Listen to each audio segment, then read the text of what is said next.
Welcome to 6 Steps to Growing a Winning Business Seminar.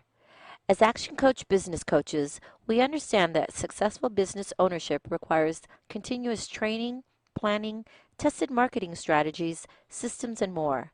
That's where we come in as your partner. Action Coach has nearly 1,000 franchises in over 50 countries, and over the past 21 years, we've perfected the system we are about to show you. In fact, we are so confident in our ability to get you results, we guarantee to pay for ourselves within only 17 weeks of working with us. This 1-hour seminar will show you a proven formula for how we will grow your business and help you create massive improvements to your business and your life. Your presenter today is the founder and chairman of Action Coach, Brad Sugars, the world's #1 business coach. Hi, everybody. Can I just start by finding out how many of you are business owners here in the room already? Where are the business owners? Can I just see a show of hands? Fantastic. Where are those of you who work for someone else? Where are you guys sitting? Fantastic. Good to see. Any business owners that wish you still work for someone else? Any in that category in the room? It's like, I don't know what's worse, whether you laugh at that joke or whether you raise your hand. It's like, you know, being in business is a tough gig sometimes. It's one of the loneliest jobs there is. So I want to first of all thank you for coming out and having a chat with us here today. You know, finding out about what business coaching is and how to grow your business. There's 6 steps to growing your business that we teach at Action Coach, and we find that by doing it this way, a systematic methodology, which, by the way, we've been doing now for 21 years with tens of thousands of companies in 53 countries. I started out, a little bit more of my background, I started out in business at age 15. Anyone have a paper delivery route or sell a newspaper when you were a kid? Thank you. A couple of you did that. Well, that was my first business, and so here I was running the business. I had people delivering the papers, and you know, it was only because it was so cold in the morning I didn't actually want to get up and deliver the newspapers. But ultimately, since then, we've owned and operated dozens of different companies, everything from magazine publishing to motorhomes and RVs, musical production companies. I started out as an accountant. Any accountants in the room? Thanks for admitting to that in public. It's not something you often want to do. See, being an accountant, guess what you learn? How to count other people's money. My job as a business coach is not about counting other people's money. It's about helping other people make a lot of money, helping you as business owners improve your business so you can work less and make more, which ultimately seems too good to be true. The reality would be it is too good to be true if we hadn't done it with tens of thousands of businesses around the world. So this system is not something that's based on theory. This is based on me. See, all I've done all my life is buy broken companies and fix them. Nowadays, I've written 15 books on how I do that. Nowadays, I've spoken in countries that I couldn't, you know, I can't even speak the language, yet they translate for me. It's phenomenal. Our books are sold. I still remember getting people from Nigeria writing referrals about my books and stuff and thinking, well, that's phenomenal that we're helping businesses grow in all of these places. Just a little bit about how I started with this. You see, when I first started business coaching, it was because I found out why, well, even further back than that, my customers in one of my businesses kept disappearing. Now, they were all business owners, and I was thinking, why are my customers not coming back and buying from me? So I started calling them, and guess what I found out? They weren't there anymore. They weren't even in business. Subsequently, what I've learned over the years is that 80% of businesses fail, and so many of them do it in the first year or 2 years, to the point where now it became my absolute passion and desire to change the way business operates, to change what happens. Because when you understand how many businesses go bankrupt on a day-to-day basis, how many business owners are struggling on a day-to-day basis, to even pay the wages of their staff, to make payroll each month, it's killing a lot of business people.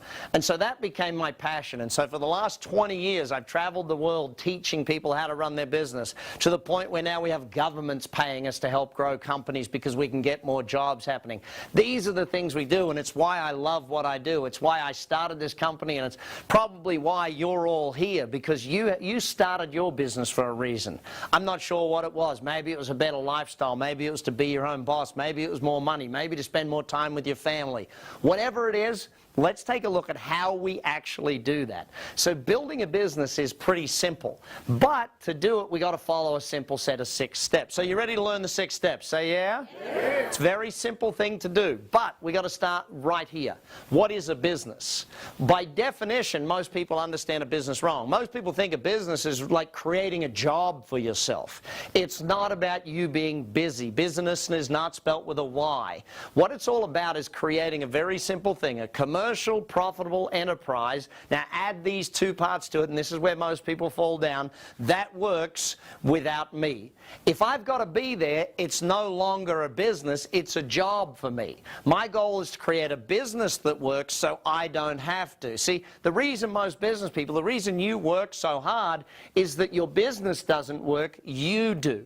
Ultimately, if I said to you, how are you going to take another 4 weeks vacation? How are you going to do this? How are you going to set your business up so that it allows you to do that, so it allows you the freedom? Most business owners end up in the exact opposite scenario. They end up trapped by their business. They end up stuck in their business. They end up having to work harder than all of their employees for less money than their employees. And that's craziness in what we see. The way we teach it at Action Coach, the whole aim of this is to get the business to work so you don't have to. See, if I could reduce your hours each week, if I could cut back the number of hours that you are actually working, would that be a good thing? Yes or no? Yes. How much would you want to cut it back? And that's an interesting point. Do you know how many hours a day or week you actually want to work? Versus most business owners who, they just keep working as long as it takes, as long as it takes. They don't have a plan to get themselves out of it. That's the first thing I want you to understand. This system is a methodology to get it so the business works so you don't have to. And that's the ideal point behind it. So, let's take a look at the 6 steps. Each of these steps is very simple, but very, very powerful. We start down the bottom here, mastery. Well, mastery depends on which part of the world you're from. You pronounce it different ways. I say tomato, you say tomato, different things. You know, being an Australian, it's funny, my accent's understood in about half the world, and the rest of the world's going, what is he saying again? You know, but it's an interesting one. Being Australian, we understand that lifestyle is why you go into business. Building a business through the whole lifestyle aspect. So this mastery is where we got to start, though. We start at the basics. We've got to get the absolute fundamentals right. Now, the aim of this is to eliminate chaos in a business. How many of you ever found that the business runs you, you don't run the business? Anyone in that scenario? Working too much, doing too many hours, doing that? You know, it's a point where we have to change that sort of thing. So our idea is to get rid of the chaos, get rid of the putting out fires, get rid of the reactive methodology of running the business and get proactive about the business where you run it, where you're actually in control of this thing. Stage 2, once we've got the stability from mastery, is about cash flow. Most businesses struggle with cash flow. You know, most businesses are not making enough money to really grow at a rapid rate. If they had a lot more money come in, they could grow faster. They had the cash flow to do it. So here what we're doing is about creating a predictability of cash flow. When we say the word niche, what we're looking about here is the marketing side to your business. Now, if I ask the average business owner these 2 questions. First question, how many pages are currently, in fact, you might like to write it down, how many pages are in your current written, documented marketing plan? Write the number down for me. It's probably a fairly round number for most of you, isn't it? You know, the reality of when I ask that question for most people is it's a pretty simple question, but most people don't have an answer other than 0 pages or 1 or 2 pages. Why? Because they don't know how to write a marketing plan. They don't know how to do marketing. Now, here's the question. Do you want to put more money into marketing or less money into marketing? Which one? More. Well, you guys say more and you guys say less. Well, hang on, who's right here? The people that don't want to put money into marketing, the ones that know that every time I put money out there, it just seems to be gone. The people that actually want to make money in their marketing, they're the people that sit there and say, well, hang on, if I put more in, I get more back. That's what we want to teach you. That's what my whole book, Buying Customers, is all about. So read that book as well, which you got to buy it first. Make sure you buy those books. Great books. Everyone should be reading all of my books. I'm a salesman first and foremost. Where are the other salespeople in the room? Okay, let me re-ask the question. Are we all in sales, yes or no? Yes. Yeah, we're all in sales at some point, you know, and this is the thing. If you believe in what you sell, you'll sell it well. So, we have to get the niche right, the marketing. Predictable cash flow has to be a part of our business day in and day out. Then we got to go to efficiency. This is where we build in the systems within the company, the leverage. Leverage by definition is more with less. If we build in the systems, if we build in the efficiency, what it does is it buys us back our time. You know, one of the biggest challenges of business is that there's no systems in place, so therefore you got to work a lot of hours. You got to do all of the extra work. There's no one else can do it. If you've ever said, or in fact, think of it this way. How many ever said this statement, no one can do it as good as me? Or if you want a job done, you got to do it yourself. You know, those sort of statements. Why? Because there's no systems running your business. You're running it yourself rather than using the systems to run the business, and that's a very important point. Then we get to the team side of things. Now you've got to structure a team for the growth, for the future growth. This isn't just about having people on the bus, it's about having the right people on the bus to grow the business. Because ultimately, you're not going to be running the business. If you're running the business, then it's still just a job for you. Ultimately, your goal is to get it so that the business works so you don't have to. So does that mean you're going to need better quality people, higher trained people, you know, excuse me, people with all of the skills to grow the business, not just to keep it running. And that's an important aspect to it. This isn't about just running the business, it's about growing the business. Now, ultimately there, when we build that team into place, it's about putting someone else in charge, a CEO, a general manager, someone else to run the business on your behalf, so that you can then focus on the growth side of it, the synergy.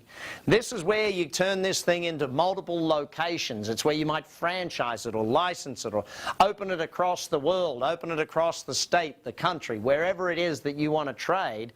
It's about looking at getting great results with the business, but it's about getting there through building the business as something that works without you and then multiplying it across different markets. Often this is where we get passive income coming in from the business. See, ultimately, if you build the business right, it works so you don't have to. Ultimately, if you build the business to a point where it works so you don't have to, guess what? Now your income comes in whether you get out of bed or not. Imagine, like I know for me, one of my restaurants, I literally only visit the restaurant to eat or have a beer every now and again. That's it. You know, I don't go in there to run it. I don't go in there to see the management team. I don't go in to do the accounts. I don't do anything. I literally only visit. To the point where the other day I went in there with my family and my daughter came up to the front counter and the young lady on the front counter said, "Hi, have you got a reservation?" And my daughter looks at me, "Dad, shouldn't we tell her that you own the place?" I said, "No, kid, that means the business is running well if they don't know we own the place." You know, that's ultimately the point. Now, you might want them to know you own the place just for fun, but ultimately, it's about getting a business to work so that you don't have to. So let's take a look in a little more detail about some of these areas. Once the business has got to that point, it's now time for you to go and look at other businesses. And that's a whole other aspect. If you read my Billionaire in Training, it's about how to buy, build, and sell companies, about what to look for. You know, that's ultimately a different game for entrepreneurs to play. Sometimes, though, you've got to get the first one running first so that you can get to the second, so you can get to the third. Number one, destination mastery. Do you need to know where you're going in order to get there, yes or no? Yes. So if I ask the average business person, and I won't put anyone on the spot in this room, but if I was to ask the average business person, show me the goals of the business, show me the, you know, where it's going, what's the vision, what's the ultimate end point of the business, where are you going, what's the goals for the next 90 days, what are the budgets for the next quarter? If I was to ask the average business owner all of those questions, what would my answer be? See, the silence of all of you is exactly what the answer is in most cases. Because most people don't have a destination written down. You know what most people have, you know, when they first started in business, they were very excited and it was like, let's go and do this and achieve that and do all these wonderful things. Now we get to a point where most of them, you know what they actually care about? Can I just pay the bills this week? You know, and that's one of the worst things. If your only goal is to just pay the bills, then guess what you're going to achieve? Just paying the bills. Nothing more than that. So make sure you understand what it is you're going, where you're going, the destination. How much easier do you think it is by finding the destination if you have a coach sitting there with you, helping you decide where you're going to go, asking you the right questions about getting you there? That's what coaching does, is it has someone from the outside looking in. One of the funniest things, I know there's some husband and wife teams here in the room, when we sit with a husband and wife team and ask them, hey, what do you want out of the business and what do you want out of the business? And the two of them want two entirely different things. That, by the way, there's some interesting talks that night at home, I'm sure. But the point of it is that we help you get clarity on where you're going with the business. What are your goals? What do you want it to be valued at? What revenues do you want it to be doing? What are the profitability you need it to be doing? How many days a week do you want to work? How many vacations or what type of holidays do you want to take each year? These are important questions that you need to know for yourself and for your business. By the way, there's no use setting business goals and then personal goals. One of the things we always look for is, what are your personal goals, and let's build a business to suit that, okay? Second area of mastery, the money side of it. Well, excuse me. Would it be an interesting thing if I told you that, well, put very simply, most people in business aren't very good at keeping a track of their numbers? Would that astound anybody? No, it wouldn't astound anybody. The challenge, though, is if you don't know your numbers, then how are we going to make any decisions? If you don't know your numbers, how do we actually grow the business? So oftentimes we've got to get people back in charge of the money of their business. Because until you're in charge of the money, how do we make decisions on how we actually will reduce an overdraft, or how much stock or how much inventory we've got in the business? Which inventory is selling, which isn't? Where the highest profitability is, so we know what items to sell and what items to not really focus on. You know, these are some of the aspects of it. How are you compared to industry benchmarks? These are some real big challenges and some big questions that business owners need to ask. How many of you are starting to get a point here that maybe some business owners aren't acting like owners? Does that make sense? It's like a lot of business owners, they're acting like employees in their own business. They're so busy doing the work in the business. Like, I was chatting with a lady just a few weeks ago, a hairdresser. What do you think she does all day, every day in her hairdressing business? Cut hair, doesn't she? So who's running the business? This is the simple question. No one's running the business. You know, she's cutting hair all day, and here's the real interesting point. She was quite upset when we discussed this, because she said, Brad, I don't take home any more money than any of my staff. They take home about the same amount of pay I do. I said, well, hang on, you do the same job as them. Why do you believe you deserve more?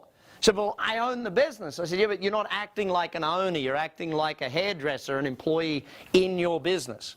I'm going to get you doing the business side of it as well as the hairdressing side. Build the business, not just the job of the business. Then we got to look at the time area of the business. So if we want to get great productivity out of people, do we need to know how to manage time? Yes or no? Guess what? You can't manage time. You can only manage people. Time doesn't stand still. There's no such thing as time management. There's really people management. So how do we actually get the highest productivity out of the employees in our organization? Basic management techniques, basic management systems, basic leadership. These are the things that need to happen in order for us to actually make the business work. If we're going to double a business, you got one of two choices. You either double the number of people or you double the productivity. Which one's cheaper, do you think? Productivity, way cheaper, isn't it? So that's what we've got to look for in this area of building the business.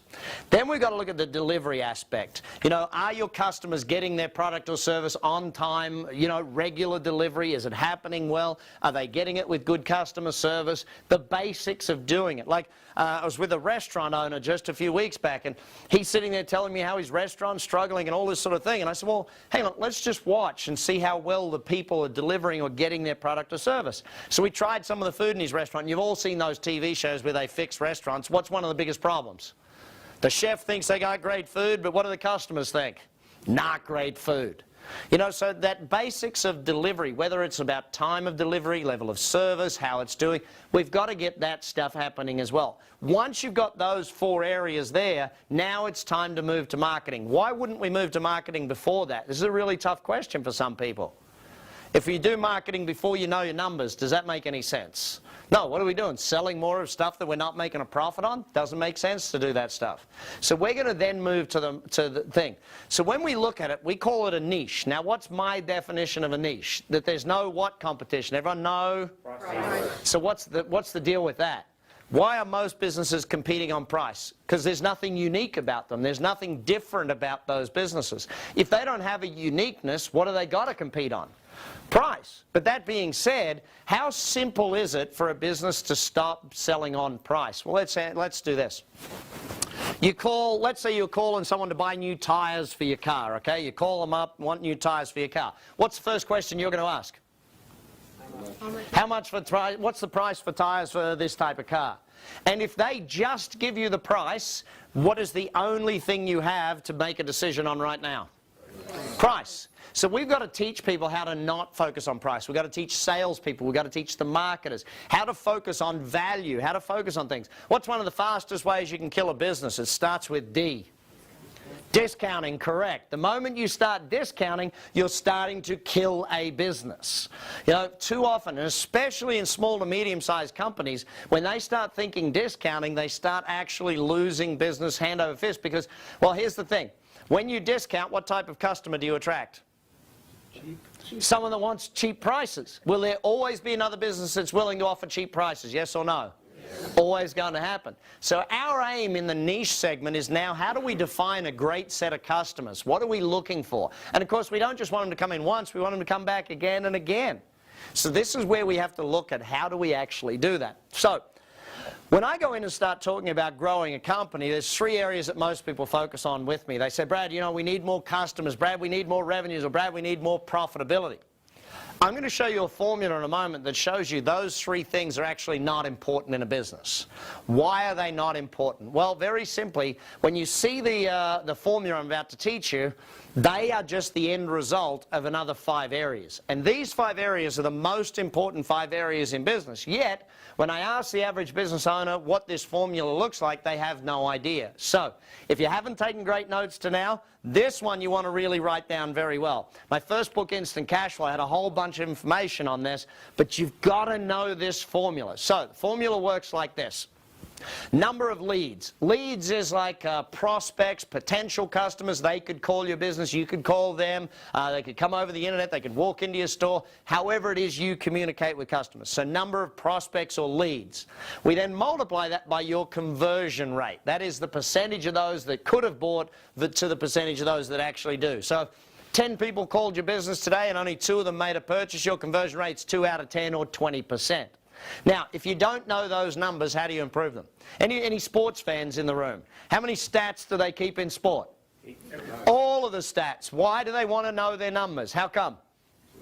So they can get better. If you don't know your numbers, it's very hard to get better. So I ask you, how many of you in this room know how many leads came into your business last week? Like how many actual people called you, walked in, whatever they do in your business? Who knows that number and knows it accurately? Okay, see, that's the problem. That we don't know the number, how are we going to improve it? Now, my coaches, I've taught all of my coaches 87 different lead generation strategies. So there's 87 different methodologies to bring leads into a business. Average business, how many different ways do they have leads coming in, do you think? 5. 5? Any other guesses? 1 or 2. 1 or 2? That's far more like it. 1 or 2 strategies to bring in leads. Do you think you can have a growth business with only 1 or 2 strategies to bring in leads? Not happening, is it? And again, this comes back to my marketing question. Why aren't people putting more money into marketing? Because usually their marketing's done badly, therefore they put money into a radio advertisement. It ran 10,000, whatever number of times, and they said radio doesn't work. And it's not that radio doesn't work, it's that advertisement run on that station at that time with that offer, that headline, and that voiceover didn't work. A lot of variables to look at in this thing. So then conversion rate. We have 83 different strategies to improve the conversion rate of a business. And we're going to get to how to do some of these in a moment. But the point behind it is this. What you've got to look for in each and every one of these is, do you know the numbers and do you have a plan to improve them? You know, because when we start with you, one of the first things we're going to do is find out what are these numbers. And then we're going to say, okay, we're going to look at how much we have to improve them to hit your goals. Then we've got a plan. You see, you sit down and start thinking about it. If you know your numbers are here and they've got to get there, we can design a plan to actually make that happen for your business. So then we've got to look at number of transactions. Now, this is about repeat business, how often a customer buys from you over and over again. Now, some customers will come in once, you'll never ever see them again. Other customers will come in 10, 20 times a year. But this is about the average number of times the average customer comes in per year to buy from you. Now, again, we've got to get them coming back more often. Then we've got the average dollar sale. You know, and we sit down and we look at it and we say, okay, what is the average sale in this scenario? How much are people actually spending? Now, some will spend 5, some 500, but what's the average is what we're looking for in this case. Again, let's develop a plan to change that. Then we've got the margins, okay? What is the profitability of this in this example? That's what we're looking for. Of course, we want to improve that. Now, if your revenues go up, will your profit margins go up? Yeah, because your cost coverage is already done. But on top of that, we've got another 50-odd strategies to improve the bottom line profitability of a business. And not just cutting costs. This is not the only way to improve margins. A lot of marketing things will improve margins. For example, ask Ralph Lauren how much he charges for a polo shirt versus going down down to your local store and buying one there. You know, marketing does help margins. It helps the amount we charge for something, so therefore it works. So let's put some numbers into this so you can get an idea of it. I'm going to go pretty quickly with the numbers, but just help you understand. So let's pretend last year we had 4,000 potential customers. You might like to write these down so you can actually work it through. 4,000 potential customers. Let's pretend we sold to 1 in 4 of them, okay? So only 1 in 4 actually made a purchase. So you've got how many customers in this case? 25% conversion rate, 1,000 customers. Does that make sense for everyone so far? Okay. Second one, then, we've got to look at the next part of this, transactions. Number of transactions, how often you get them back. Let's give, in this example, 2 times a year. So again, some people never came back, others came back 10 or 12 times, but the average person bought twice. Then let's use the average sale and say it's 100. Just for ease of numbers' sake, here's 100. So you've got 1,000 customers doing 2 transactions at 100 a time. So what's your revenue? 2,000 transactions at 100, 200,000 in revenue for this little business. So then we're going to do margins. I'm going to make it easy for you and just say, let's do 25% margins, okay? So it's easy math. So this business's profitability is 50 grand. Now, why do you see I've got those 3 numbers highlighted in red? The customers, the revenue, and the profitability. Why do you think I've highlighted those? The most important. The most important? Absolutely not. In fact, the exact opposite to that is the answer. They are the 3 least important ones. Why are they the least important numbers on that page? They're the outputs. They're the result. Remember I said that a moment ago. They're the end result. The equal sign is in front of them. So the 5 numbers we actually need to know, the 5 numbers we actually want to work on are leads, conversion, transactions, average sale, and profit margins, okay? So these are the things that we've got to look at in a business. Now, at Action Coach, we have an advantage over most people because we have like 80 here, 70 odd strategies there, 60 odd strategies there, and another 50 odd strategies there. So all up 280 odd strategies to improve the bottom line to work with business. How many of those strategies most business owners know? Very few. Why? They're hairdressers. They're cutting hair all day. You know, they're not focused on this stuff. This is where we've got to get you to focus. But it takes the mastery area first, getting the basics done right. Then we move to the niche to take care of the cash flow. Just let's look at each of these areas if we could do a 10% increase in them. Now, most of the time we can grow your business a lot faster than you can grow it. Why do we have to go slower with our marketing than what you can do? 2 reasons. Number 1, cash. Does it take money to grow a business fast, yes or no? How many of you have had that problem where you've grown too fast and you started to run out of cash and you're like, hang on, we've got to slow down a bit because we can't put enough stock, or we can't hire enough people, or we can't open a new office, or you couldn't afford to grow at that speed. What's the second reason we have to grow a little slower for most companies? Think about it. Money and ability to deliver. See, the ability to deliver is another thing. If you get too many customers too fast, could that put you out of business just as fast? Yes or no? Your service levels go down, your reputation goes down, things don't happen the way they should. You know, it ends up being a problem. So sometimes we can grow a little faster. Most of the time we've got to go a bit slower in the beginning so that we can get you up to speed, and then we can grow real fast. So in this example, I'm only going to do 10% in each area. So let's imagine we worked on 4 or 5 different strategies over 12 months. We tested them, we learned what works, we measured them, we got results, we knew what was happening, and we could increase your lead flow by 10%. Now, by the way, for most of you, increasing your lead flow by 10% is as simple as actually measuring where they're coming from right now. One client of mine, this guy spent a lot of money on marketing. He was about 80 grand a month. We started measuring where his leads were actually coming from. We found that only 30,000 of his 80,000 was bringing him in leads. The other 50 grand was bringing no new customers for his business. How fast do you think he stopped spending that 50 grand every month and put it where the 30 grand was, and what happened to his business? 2.5 times the number of leads because he put the money where it was supposed to go, not where it wasn't performing. Measuring your numbers is real important. We've got to know them. But just doing that won't work for everyone. For the rest of you, that's why we have another 70 odd strategies for you to actually get to work on to build the business. So in this case, 4,000 becomes what, gang? Call it out for me. 4,400. Not a big increase, but it's very powerful. Let's work our way through. Then we've got to work your conversion rate. Again, just measuring it alone. How many of you know your conversion rate now? Like down to the decimal point, you know that if 20 people call, we sell this many. Who knows that number in their business? One or two of you, fantastic. The rest of you, you got a lot of room for growth if you don't know it, because whatever you guess it is, it's about half that, okay? Most of the time, in fact, I worked with one guy, a big electrical company, a big electrician, lots of vans out on the road with guys doing electrical work in all of these different places. Here's this guy, he says to me, Brad, we're great at sales. We sell 70 or 80% of people that call. I said, fantastic. 2 weeks later, we'd measured it for 2 weeks. 2 weeks later, I came back to visit and I sat down with him and said, how's the conversion rate? And he was very upset. I think, in fact, he was ready to fire all of his staff at that point in time because he was spending a lot of money on advertising and bringing leads into the business, but they were only converting 17%.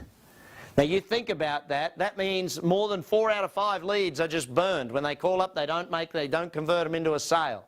We've got to measure it. But then again, we've got another 80-odd strategies to improve the conversion rate. So if we took a year, do you think we could get 10% better in your conversion rate, yes or no? Yes. Yeah, especially if we measured it and knew what was happening and did all those things. So in this case, 10% more than 25 is what, everybody? 4,400. So, sorry, hang on. This one here, the 25%, not 35, it's 10% better. I don't want 10% more, just 10% better. I should have worded that properly. So in this case, we go to 27.5. So I've already done the math for you. That gives you 1,210 customers, 1,210 customers in this case. Then we're going to work on your repeat business. Now, simplest one of all of repeat business. How many of you, raise your hand if you've done this. Did every customer you've done business with in the last month even, just the last month, get sent a note that said, hey, thanks for buying from us. We really appreciate you buying. Who's done that? Okay, again, room for improvement here, gang. Lots of room for growth. My challenge with each and every one of you is that all of these things have got to happen if you want the business to grow. Give you a simple example. One company sent me a beautiful thank you card. It was a restaurant. I ended up becoming their best customer because my waiter sent me a handwritten note saying, hey, thanks for buying from us. We really appreciate it. Love to see you back again soon. If you need another booking, please call me, your waiter, Phil. He became known to me as Lucky Phil because that guy got good tips. But the point of it is, what are you doing to get your past customers back? How many of your past customers have ever said to you, hey, I didn't know you sold that, or I didn't know you could do that? Lots of them. Why? Because they don't know what else to buy from you. In fact, how many of you at least have a database, a list of all of your past customers, their names and addresses and emails? There must be a bunch of you with that. Okay, great. Keep your hand up if you still write to them at least every 90 days and ask them to come back and buy more often. Keep your hand up if you do that. Okay, so most of you are not doing that. You've just spent all that money getting that new customer, getting them to come to you. Doesn't it make sense to know their name and address and get them to come back more often? So even if all we did was 10% better. By the way, I was in, where was it? Ireland. In the north of Ireland, this guy raised his hand. He said, Brad, can't possibly get more repeat business out of my customers. And I said, why is that? And he said, because I'm in the funeral business. It's like, okay, buddy, yeah, you got me, you got me. But actually, I got him back because I said to him, hang on a sec, who's the customer, the dead person or the family? He said, well, the family. I said, good. Any of them ever going to die? He says, yes, it's good. Keep in touch with them. You know, actually, I had a realtor argue with me. I was just up in Milwaukee, and this realtor said to me, well, Brad, hang on a second. If I write back to my customers, it's not worth it. They only buy a new house every 3 to 7 years. I said, well, hang on, let's do the math. I'm suggesting you write back to them every 90 days. That's 4 times a year. What's it cost to send a letter? You know, $1, £1, €1, wherever you are in the world, it's going to cost you like $1. So here we are, $4 a year, 7 years, $28. Is that a pretty good investment to get a customer back? Yeah, and this is the challenge I have with a lot of business people. They spend all the money trying to get new customers and forget, what about keeping the past ones coming back? So number of transactions, in this case we go from 2 to just 2.2, 10% better. Then we're going to work your average dollar sale. This one's pretty easy. If you just measure this one, it will go up. Or you do the McDonald's lesson. What does McDonald's ask you? You go and order a burger and they say, would you like fries with that? You know, they ask you if you want the fries, and 3 out of 10 people say yes to that question. I was working with a group of lawyers, and lawyers are real funny, teaching them sales. And here I am teaching sales to lawyers, and I'm like, well, what's your would you like fries with that question? And they're like, I don't know, I'm not sure, da, da, da. And in the end, I said to them, listen, why wouldn't you just ask it? Well, actually, let's do a test. Raise your hand in this room right now if you either don't have a will or the will you have needs updating. Raise your hand if you're in that category. What do we got? 50, 60% of the room. So I said to this group of lawyers, why wouldn't you just ask everyone, by the way, does your will need updating? One guy takes me seriously. His firm made millions of dollars that year by asking that silly little insidious question. You know, you've got to understand though, these are strategies that work if you work them. The problem for most businesses is the business owner is so busy doing this and doing that and putting out fires and taking care of things that we don't get across the line of doing this stuff. So even if, in fact, one of the biggest strategies or the simplest strategies to improve your average dollar sale, guess what it is? Raise your prices. You know, most business owners, in fact, who's the most scared person in any business to raise their prices? The owner is always the most scared person. How come they think, oh, I'll lose a customer? Da, da, da. Look, the reality of business is very few customers are solely focused on price. Most customers are focused on value. So we've got to look at that sort of thing. How can you add value to them rather than discount, rather than try and be the cheapest? How can you actually get good quality customers that'll buy long term?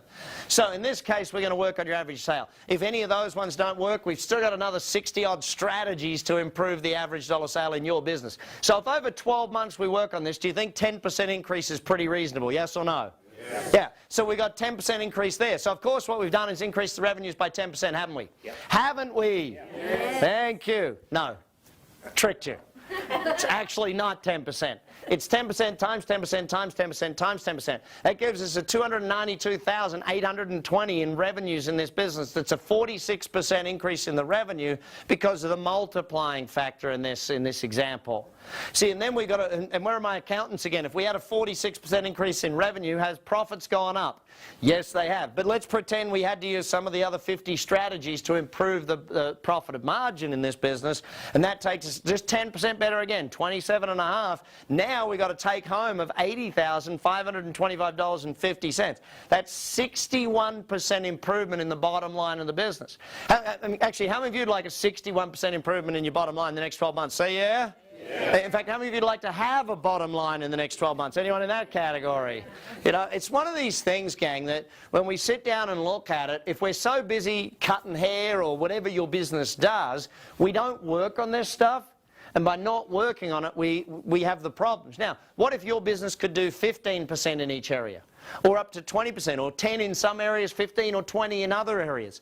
What would be the improvement in your business over the next 12 months? So can you understand how coaching pays for itself? See, at Action Coach, we're one of the only coaching companies in the world that A, we do business in 53 countries around the world, but B, not only that, we guarantee what we do, because we pay for ourselves by using these strategies. So that's what happens in your business when we do this stuff. Now, once we've got the niche worked out, then we've got to get to the systems, the leverage aspect of the business. Remember our definition of a business, a commercial, profitable enterprise. That's what the marketing does. Now when we get into this side, it's a commercial, profitable enterprise that works, okay? This is where the systems come into the business. We've actually now got to systemize. Why do we want to do systems, by the way, after marketing? Because systems cost money. If you don't have good marketing in place, you're not making enough money to pay for the systems to be developed. And also, you don't have enough volume to really need the systems in place in most cases. So, let's take a little look at systems. When we sit down and take a look at it, most of the time with systems, what we're thinking about is a very simple premise. System stands for, I'll get you all to read it out for me, everyone. Save yourself time, energy, and money. Save yourself time, energy, money. I fell in love with writing systems in a business back when I had a photocopy shops, and I thought, hang on, I'm working too hard. And I started writing systems, started documenting how things could be done. And not in any complex way. It's not like I was doing ISO 9000 or anything. I was just writing down how things should be done. I was taking pictures of how things should look, doing videos of how things should be done, audio taping how things should be said. And hey presto, I started developing systems. And what I really learned is that if you've got systems for things, A, does it take you less time to train someone when it's written down how to do it? Yes or no? Yes. Yeah.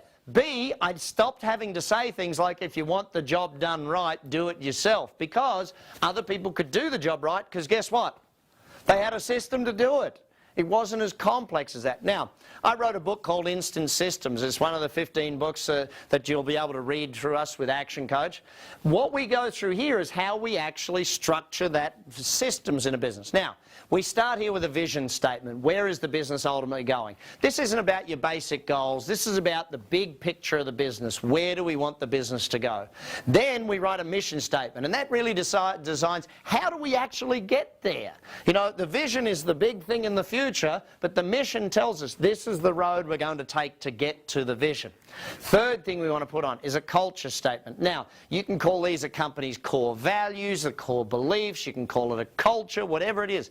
But we actually want to write down the rules of the game in our business. We actually want to write down what is our business rules? How do we want to play this game called business? Now, why do we want to do that? Because if we're going to put systems in, we're going to hire great people, we need to have a great system for them to operate within. If you're stuck for what that should look like, jump on our website, ActionCOACH.com, take a look at our 14 points of culture. You'll start to get an idea as to what we're talking about here. Then we need to set goals, and SMART goals, of course, specific, measurable, achievable, results-oriented with a time frame. Okay, so SMART goal setting. We want to set goals for our business for the next 90 days. We want to set it for the next year, the next 2, 3, 4, 5 years. Now, a lot of people struggle with setting goals because they don't really know where we're going. First of all, though, we start with setting goals at the smallest end. We start with doing it on a daily, weekly, monthly and quarterly basis. Then we can stretch to annual goals. Then we can stretch. Too often I see people say, well, you know, you've got to set a 5-year goal and then you can work backwards. Well, a lot of businesses struggle to set a 5-year goal because, hey, that's a long way off in the future. I really don't know where I'm going to be next week. How the heck do you expect me to know where I'm going to be in 5 years' time?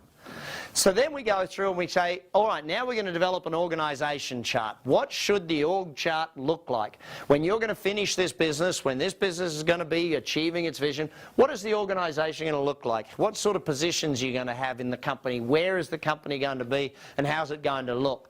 Developing an organisation chart is a lot easier said than done. A lot of people sit down to try and do it and they work out, well, how many people should I have there? Should I have someone in marketing? How many salespeople should I have ultimately? So sometimes that takes a bit of coaching to help get through that one. Then we've got to have contracts for each position. Now, by the way, I see you're all looking so excited about writing these positional contracts, aren't you? It's not as hard as what you think it is. In fact, it actually gets quite easy once you know what you're doing with this stuff.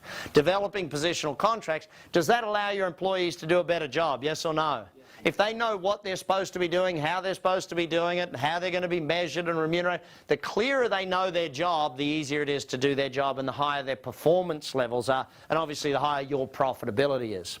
Then we go to key performance indicators. Every position, every department, every part of the company needs to have some sort of a measurement to say, this is how we know when you're doing a good job. This is how we know when you're performing at a high level. We've got to measure those things. Then the how-to part of the system. Notice we haven't got to the how-tos until point 9 in this. This is why most companies, when they go to put systems in place, they fail. Because they haven't done the groundwork to get the systems to work. What's the use of writing a system if someone doesn't know it's their job to do that part of the system? What's the use of having a how-to manual on something if someone doesn't realise where it fits within the organisation chart? You know, these are some of the important aspects of writing systems that come first, so ultimately we can get to those how-to systems. And then finally we develop management systems. You know, a lot of the time when people want to leave their business, the reason they can't leave is there's no other management in place. If we develop great management systems, great reporting systems, great meetings, great ways of managing our people, ultimately we get a phenomenal job happening through those systems. So finally then we want to get to the team side of it. So remember back to our definition of a business. Business is a commercial, profitable enterprise that works, guess what? Without you. Without me, okay, in my case. So when we sit down and we start thinking about getting this business to work without us, that means it's got to work with other people. So what quality of team do you want to build? High quality team. So to do that, do we need to learn recruiting, yes or no? Yeah, we've got to learn how to recruit the best people. And here's the funny thing about most people when it comes to recruiting. Most people just put a help wanted ad out there and they hope that the right people will actually come to it. That might have worked 20 years ago, it doesn't work today. Hiring and recruiting the greatest people is about understanding. See, back to my sports people again in the room. How much time, energy and effort do sporting teams put into actually recruiting the best people? How much? Massive amounts. Why? By the way, are they looking for people that are cut from the team already? Are they looking for people without a job? No, they're only looking for what?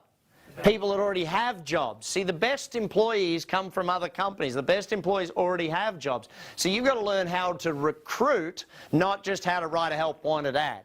It's a very big part of building a great team. But you've also got to learn management. You've also got to learn leadership. See, again, the learning work is the hardest work of business ownership.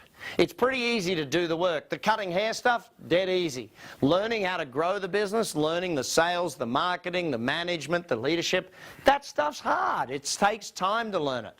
But that's our job as business coaches, to help you learn this stuff. So when you look at building a team, we do it in a simple format. As the owner of the business, or the head of the business, the CEO of the business, your job is to take care of your team. Your team's job is to take care of the customers, customer's job to take care of the business, and the business job to take care of you as the owner. Now, in most scenarios, the owner's taking care of how many of these three things? All of them. The owner's taking care of the business, the customers, the team. They're running themselves ragged trying to do it. If instead the owner builds great systems, the owner helps build productivity into the company, invests in the future, does the thing, does the planning, does the owner's work. So you've got to remember, I want you doing business owners' work, not just employees' work within your company. So once you start doing owners' work, you build your team. Your team's job then is to take care of the customers. And here's a real interesting fact. The level of relationship between the owner of the business, or the CEO, and the team is directly proportional to, guess what?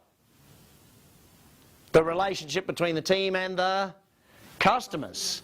If the relationship between the owner and the team's good, then the team will take care of the customers. If the customers are being taken care of by the team, guess what they'll take a lot of care of? The business, by coming back, spending more, referring more people, and doing a lot of business with you. So we've got to get it to that point. Ultimately, then, that takes care of the owner.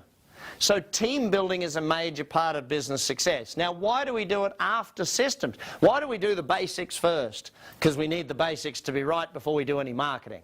Why do we then do marketing? Because we need money to pay for the systems. We also need the systems to make it more efficient before we go and hire more team, before we build the team. What's the use of building a team if you've got a lack of efficiency in the business? We want efficiency, we want a good system, and then we go and build a great team. Does that make sense to everyone so far? So then we go to the synergy and results part of this thing. This is where you start the duplication. This is where your freedom kicks in. This is where your personal growth, and you can get to do other opportunities and stuff. Up until here, where we get to team, what we're doing is buying back your time. We're making the extra money to hire the better people, to build the better system, so that you can actually work less. Most of you understand this it's very simple. If you had better systems and better people, would you be working less? Yes or no? Yes. You have better marketing, better systems, and better team, would you be making more money? Absolutely. If you've got better mastery, the basics of the business, are you having to put out less fires and being more proactive? See, the first part of working with a coach is fixing the basics of the business, this mastery aspect down here. Once you've got the basics fixed, then it's time to do the fun stuff, And sometimes fixing it will take a month or two. Sometimes it takes 6, 12, even 18 months to get a business fixed. It depends on how badly you've messed it up, I guess, determines how long it takes to do that. Now, ultimately, then we go to the niche, and that could take 3, 6, 12 months. It could even take 2 years to get the marketing stuff right. Depends on how good your marketing is today and where you're at with it today. But then we go on to the systemization. Again, another 3 to 6 months, depending upon where you're at. Maybe bigger if you're in a bigger business. And then we go to the team building. Again, another 3 to 6 months. It takes time to do this stuff. A lot of people think that, hey, I'm looking for the silver bullet in business. I'm looking for that one idea that's going to save the whole thing. The reality of business is that you don't double a business with one idea. One idea doesn't add 100%. But 100 ideas that add 1%, this is how you double a business. It's the small changes along the way. This little small change, this little small change, they add up to massive change within the business. So Richard Branson, probably one of the most famous entrepreneurs worldwide, the Virgin brands, all of these things, he said it very, very simply. If I can, and this is the thing, what if I teach you how to run one business, can you then go and buy another business and do it again? If I teach you how to run a business, you can run as many of them as you want. You can run bigger ones than the one you're currently running. You can add zeros and upgrade to a bigger business, a better business than the one you're in. But it's the learning of how to run the business that is what takes the time. The challenge is we didn't all have different jobs. We didn't have jobs in sales and marketing and all of these things to be trained by other people how to run our business. So we had to learn it along the way. One of my greatest mentors, Jim Rohn, a very, very smart man. I was 16 years of age when I went to his first ever seminar, and pretty sure it changed the course of my life, in the Brisbane City Town Hall. And I was sitting there as a 16-year-old, probably the youngest person in the room, taking notes hand over fist. But the two things that he said that stood out to me most. Number one, he said, never wish your life were easier, wish that you were better. See, don't wish business was easier, become a better business person. Don't wish that this thing is going to change, because it's not. It's just going to get harder and harder if you keep going down the same road. The reality of business is that the reason businesses keep disappearing is that the owners don't keep learning how to change and grow with the way the market is. Is business getting easier or harder out there? Which one, gang? Harder. There's more and more people wanting to compete with you. The economy gets tougher and tougher. There's more red tape. There's often more taxes, all of this sort of stuff. That doesn't mean we shouldn't do it, though. It means we should learn how to do it better and how to do it more effectively. Second thing Jim Rohn said, work harder on yourself than you do on your job. Now, I translate that to work harder on yourself than you do on your business. See, if you become a better business person, what all of a sudden happens? You build a better business. It's not rocket science, gang. This is a pretty easy way that we need to actually think about it. Building a business is not that hard if you know how. The challenge is how you're going to learn it. You're going to read all the books, or you're going to go and do courses. Most of you don't have the time for that. But do you have time to meet with a coach every week? Do you have time to have someone work with you every single week? For most of us, the answer is yes. I put it very, very simply. Where you get to in 5 years' time depends on the people you meet, the books you read, and the action you take. If you want to do the best decision you can, make a big decision. Take a big step. But working through the 6 steps is a very clear, systematic methodology. You know what a lot of business owners find when I show them the 6 steps? For the first time, they now actually have a plan how to get their business to work without them. For the first time, they now actually know how to make the business work so they don't have to. That's ultimately the goal. That's where we want you to get to, and that's why I started Action Coach. Hopefully you'll join us, and hopefully you'll understand how powerful these systems are for growing your business. Thanks, everyone.